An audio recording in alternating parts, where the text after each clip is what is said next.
Welcome back everyone, Oz here, and today I've got some r/EntitledParents for you all. It's been like 5 years since I've directly covered this subreddit. I stopped covering it because it felt like almost every other story was fake, and I felt like I'd give this one a shot. Let me know what you all think of the validity of each story involved. Andrea Lolly. My sister thinks it's okay to bring her kids to my house and announce and let them trash the place. I love my sister and her kids, but lately, she's been showing up at my house without warning, expecting me to entertain her 2 young kids, ages 5 and 7. At first, I didn't mind too much. Family time is important, right? But it's gotten out of hand.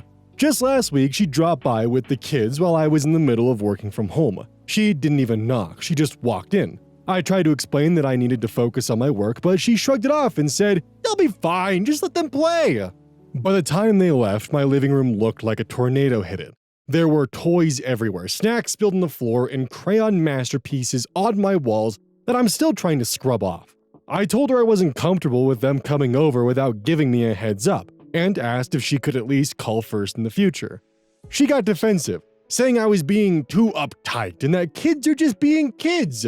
Now I'm feeling guilty for wanting to set boundaries. How do you handle a situation like this without coming off as the bad guy?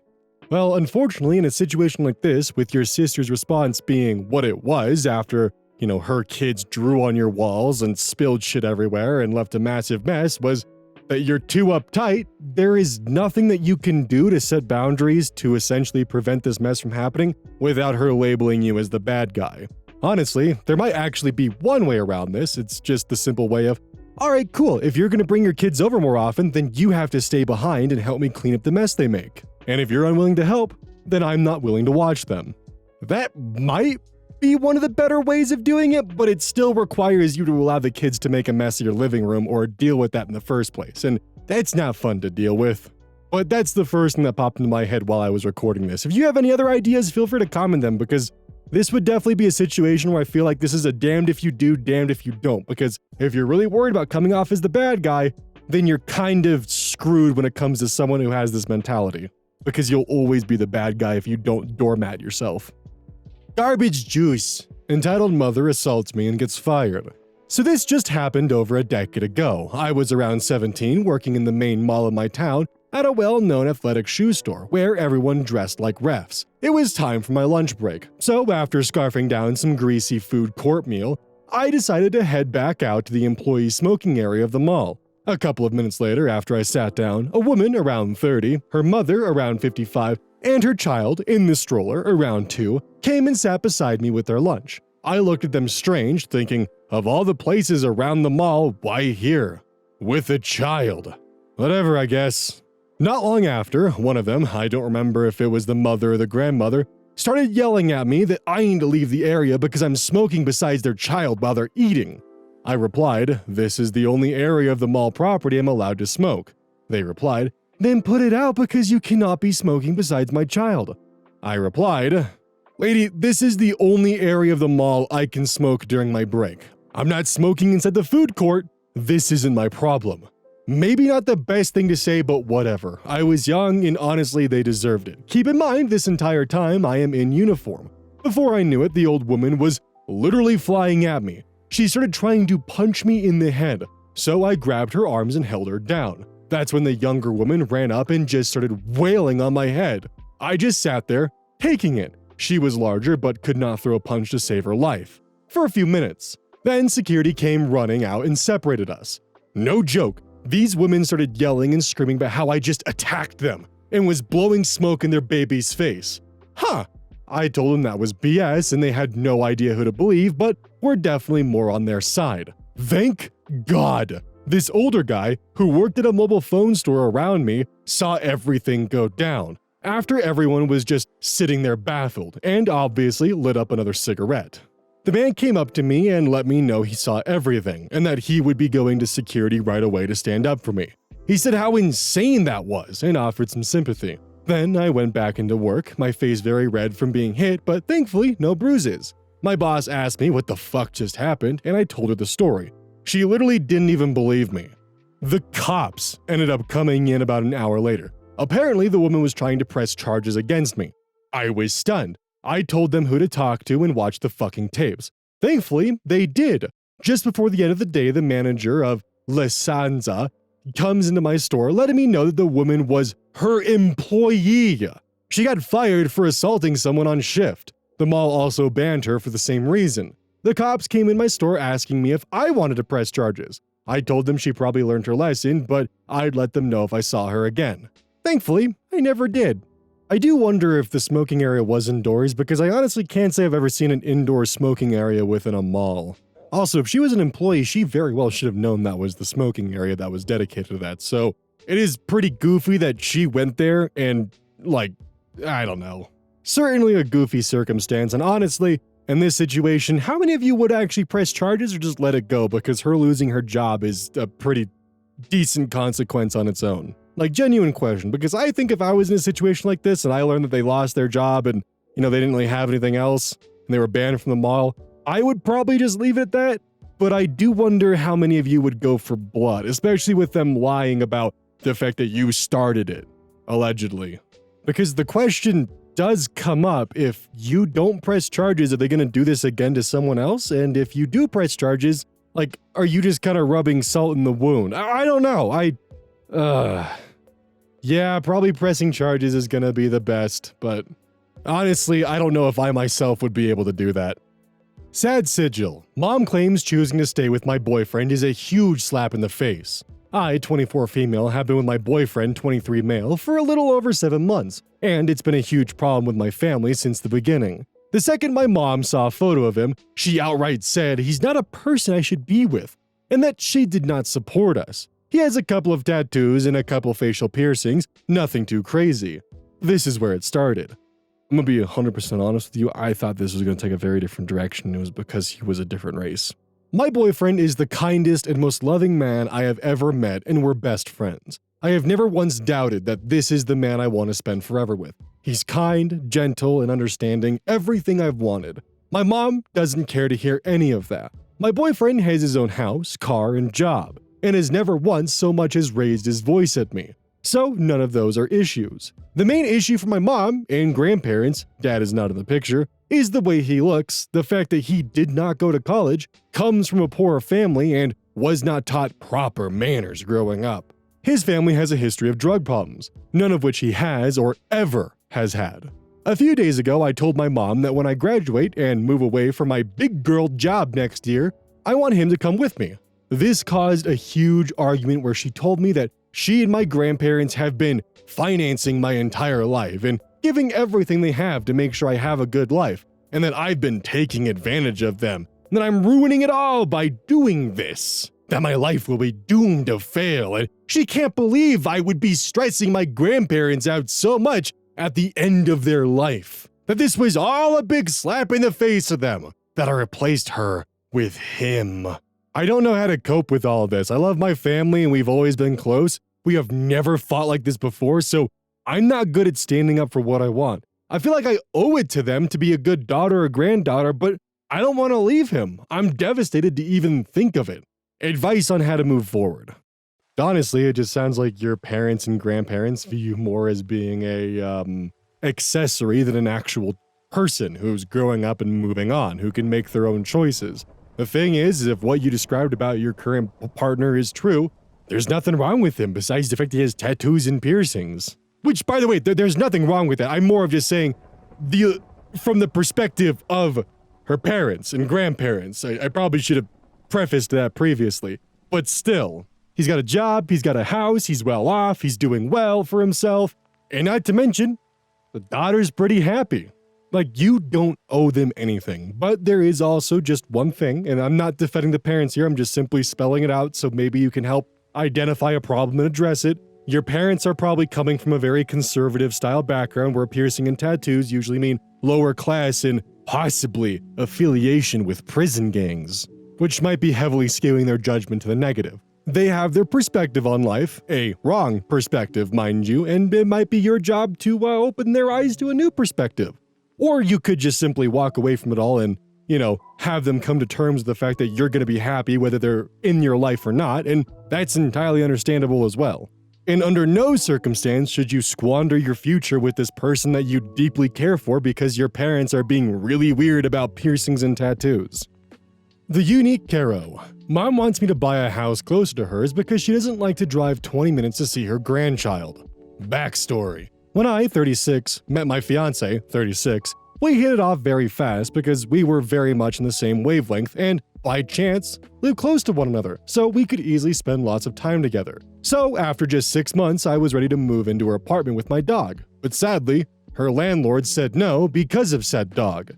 This turned out as a blessing in disguise because we realized that buying a condo would cost almost as much as buying a house considering the current market in Canada, so we ended up looking for a house. My first instinct was to search around where I grew up, where my mom is, because there's lots of parks around, which made my childhood pretty awesome with friends. Very rapidly, though, it became evident that our budget of $575,000 minimum, renovations included, would not allow it. I tried literally 100 times to explain to her that borrowing $25,000 from her would make a big difference in our options, but she shot me down every time and laughed at me when I insinuated we wouldn't be able to buy in her neighborhood. I never asked her for a gift, I always said that I would pay her back, and the intent behind the loan was to keep us more easily above water for the first few years. So anyway, I ended up finding a home last year within our budget, shockingly on the island of Montreal, where I work, which we both thought we would never be able to find. The house is fairly old, but spacious, with a backyard and with enough rooms to have 2 kids. We just got our first one. When my mom learned of this, she freaked out. I would describe for the first time in my life her attitude to be purely toxic. She hated that house and essentially said it was a mistake, and proceeded to insult everything about it and basically, by proxy I guess, called me a dumb idiot for buying it in all conceivable ways without directly saying it. She wanted me to be 5 minutes away, but now I'm 20 minutes away. 45 during rush hours. In over a year, she has only stayed for dinner once. Each time I invited her, I get a no with an excuse as to why she can't make it. She often calls me on weekends for me to come over to her place with the baby, but when I boomerang the invite back with, "Hey, it's been a while, how about you come over to my place?" I'm usually told, "Oh, I'll see. I have gardening to do and stuff in the backyard," and usually ends up not coming. We had brunch last weekend and I heard her complain that she doesn't see her granddaughter enough. So I pointed out to her that we said she's literally welcome to drop in at any time, not just weekends, but she said that she obviously couldn't come on weekdays because she works. My mom is 68. She's worked 45 years at the same hospital as a secretary. She's the oldest worker there and has her pension fully paid off with lots of days off and a boss that loves her. She can take an afternoon off or a day off to spend time here anytime she wants. So I pointed that out, and she said that she's not the kind of person to leave her coworkers in the dirt by taking days off. She just came back from 2 weeks vacation to Greece, but anyway... So I finally snapped back that she'll be able to see her grandchild more often the day that she's not last in priority behind her coworkers, her job, her gardening, a sunny day in her backyard, and a 20-minute drive. To which she seemed insulted. Well, current story. So yesterday, she sent me a listing for a home 5 minutes away from hers. "If you're interested, there's a house for sale on Francis Street for $500K. It's pretty. 3-room, 2-bathroom. You can look." No. Why would we get back into that boat looking for a new house? Similar to what we already have, just 1 year after buying this one. We will buy when we have enough to buy a house with a second floor, and only if we feel the house is too small with 2 kids. It has 3 rooms on the same floor, 2 bathrooms that are renovated, not quite similar since you have more money to invest, but I just wanted you to have a look. Fine, I'll mind my own business. Have a good day. Are you kidding me? She wouldn't loan me $25K and she expects me to spend $500,000 on her so that she doesn't have to drive to see her grandchildren. My father, my fiance's family, they all live further away from her, but they all come around way more often. So anyway, that was my entitled parent story. Yet she has no room to complain. He literally came up and was like, "Hey, I want to move in close to you so you can be near your grandchild, but I'll need $25K extra so we can afford the down payment. I'll pay it back to you." No. Finds a house, it's exactly what they want, moves into it, and now it's just constant insults, streams of other listings, and, "Oh, you should move in here." Well, I don't want to see my grandchildren because they're too far away. I don't want to make the effort to go drive there. You can't complain about the obstacles that are inadvertently caused by you, especially when it's only 20 minutes.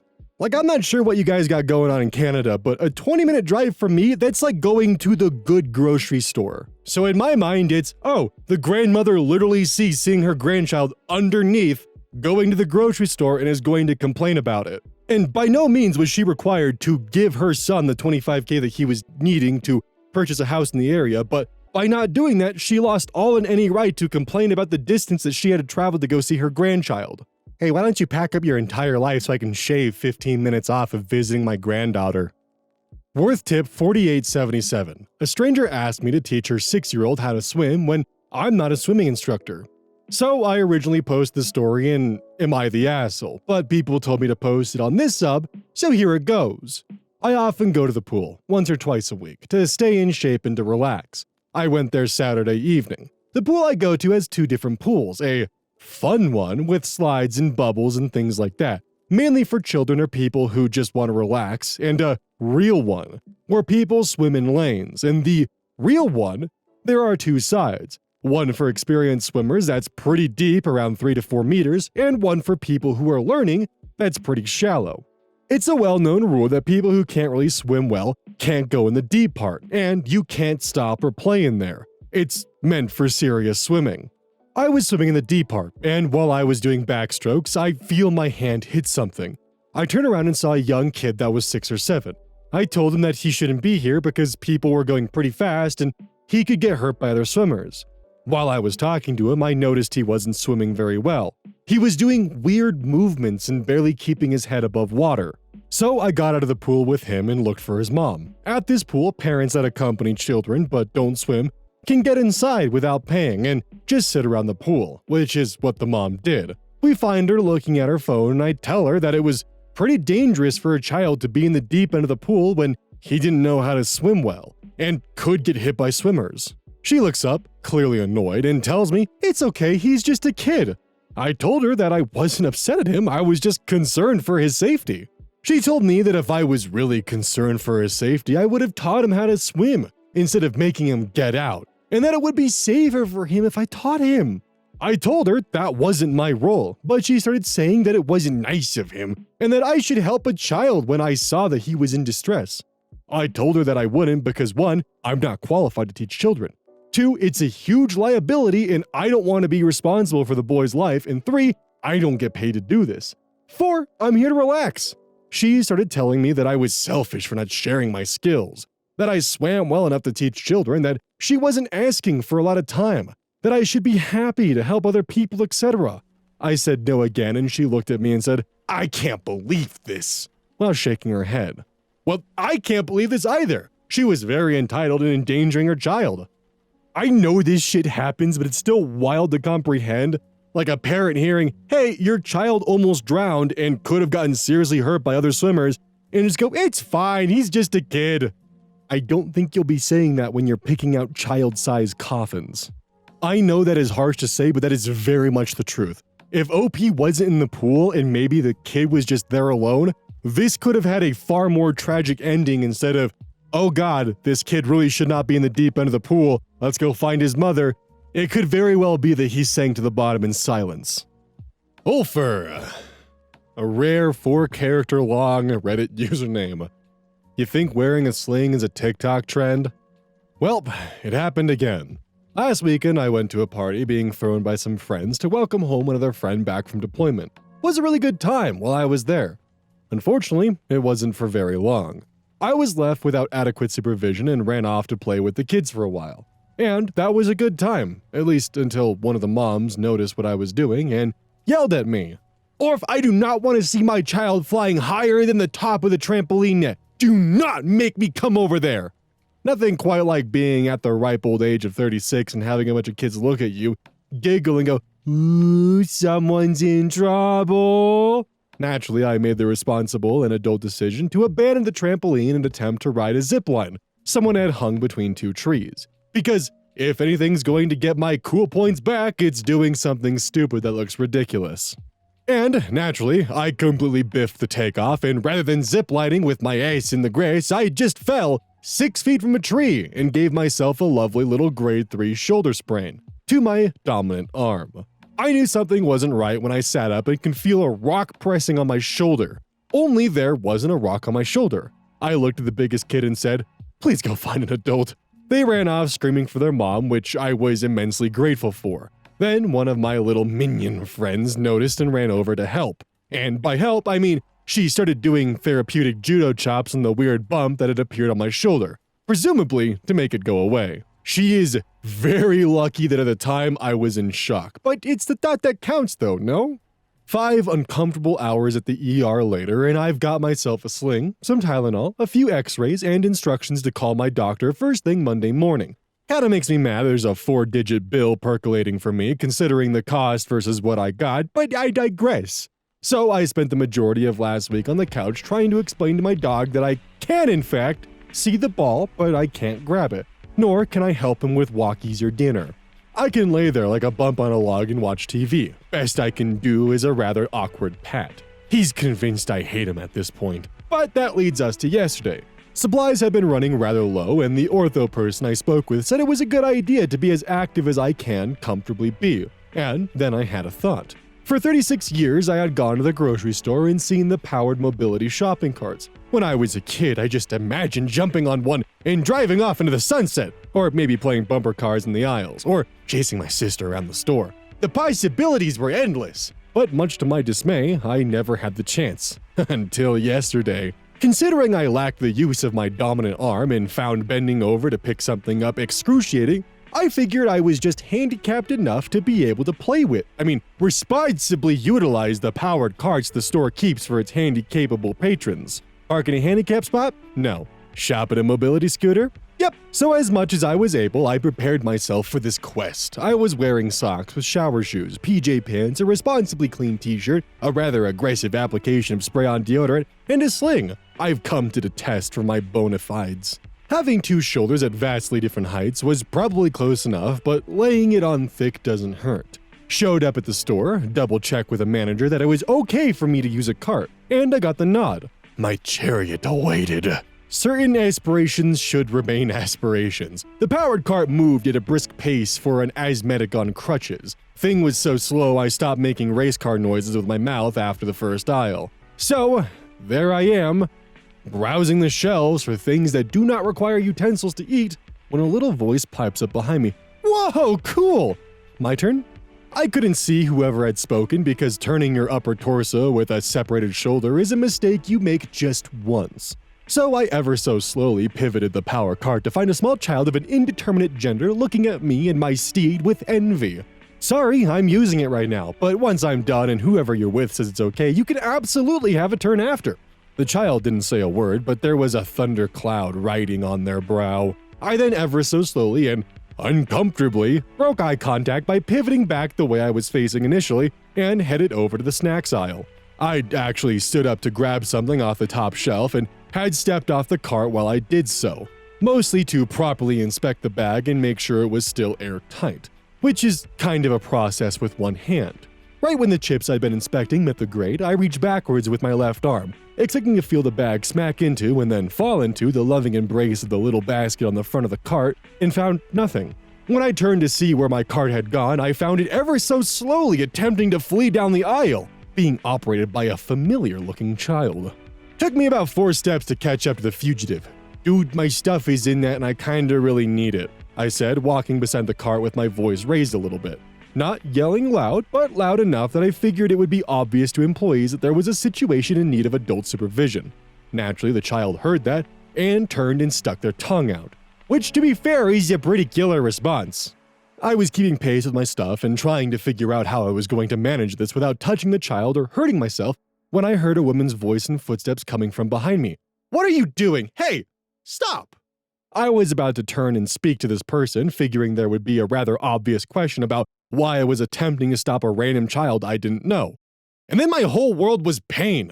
The child's mother had reached up and grabbed my shoulder, presumably to get my attention. She also wanted my attention to be firm, so she squeezed.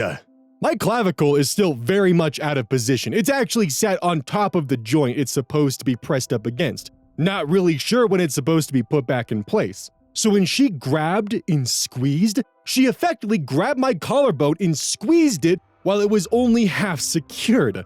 Having my clavicle used like a spoon to stir around the meat that is me is a sensation I didn't need to experience. Now, I'd like to say something. I did something sweet, like an over-the-shoulder judo throw, but to the best of my recollection, I started screaming, grabbed her hand, pulled it away from my shoulder, and then pushed her away about as hard as I could. Turns out pain and adrenaline can make you pretty strong. Things got a little hazy after that, and by the time my memory starts working in chronological order again, I'm sat at the front of the store talking to a pair of police officers about what happened. I'm guessing the conversation got a lot more productive once I was back in the driver's seat, because the one cop stopped looking exasperated and started looking sympathetic. While I was recounting what happened, I heard the woman's voice. She was talking to a different pair of officers. He was standing! Everyone knows people who use those can't walk! He could! How was I supposed to know? All I saw was some strange man trying to chase down my child. I didn't know it was a sling! I figured it was one of those TikTok things like Tide Pods. A few minutes, EMS showed up with a stretcher. They happened to enter the store on the same side as the woman, and I heard the moment she saw them. Oh, thank goodness, I was worried I was going to have to drive myself to the hospital. I can't believe he threw me like that. The whole shelf almost fell me. Hey, wait, where are you going? At least I wasn't going to have to pay for this trip. I've been driven by my friend to the ER my first trip, but somehow the medical grapevine bit me in the ass. The EMS guys had heard about my tree misadventures and promptly started giving me a hard time about it. Was definitely one of my better ambulance rides. Naturally, it was just my luck that I got put with the same triage nurse as last week, who promptly put me in the same ward as last week, with the same PA and nurse as last week. The number of, oh, I remember you, but I don't remember where, looks I got was just, ugh. Yes, I am the same overgrown child that fell out of a tree stone cold sober last week. No, you do not need to break line of sight to laugh.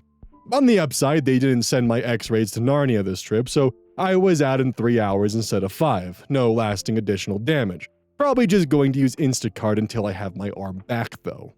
Hey, dude, honestly, your dog is never gonna forgive you. Like, that's ridiculous, dude. Come on.